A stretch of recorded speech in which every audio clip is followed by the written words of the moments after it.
Sacrestani cercasi. L'appello arriva da Roncade attraverso il bollettino pastorale a firma del parroco Don Tiziano Rossetto. Perché dopo 33 anni la signora Paola Zuccarello, dopo aver svolto insieme al marito questo servizio di sacrestana, va in pensione e fatte le dovute considerazioni anche con il Consiglio Affari Economici non abbiamo la possibilità di assumere una persona che da sola svolga questo incarico. Troppo alti i costi di un'assunzione per un servizio peraltro indispensabile. Così, come per dire in maniera molto laica, alla fine il bisogno ha aguzzato l'ingegno, che nella fattispecie è la chiamata non al singolo parrocchiano ma a tutta la comunità. L'idea è di spartire gli incarichi a chi metterà a disposizione il proprio tempo. Se qualcuno risponde a questo appello, cosa deve fare e soprattutto cosa trova? Trova che si sta costituendo insieme con me un gruppo per studiare il servizio nel suo complesso e per vedere come svolgerlo in una maniera radicalmente nuova.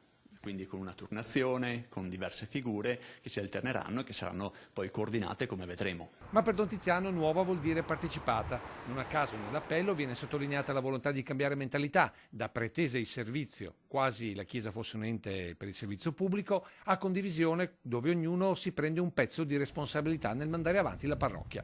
A questo punto facile il paragone all'eterna disputa tra uno Stato assistenzialista ed un autonomista, che però non faremo, visto che qui siamo su un altro piano, che peraltro pare già funzioni. Abbiamo un'esperienza interessante nella vicina Vaglio, fa parte della nostra collaborazione pastorale, dove quando c'è stata la necessità, 3 persone, 3 famiglie in particolare, si sono rese disponibili con un buon risultato. A questo punto al cronista laico non resta che una domanda piuttosto cinica. Uno che viene qui cosa ci guadagna?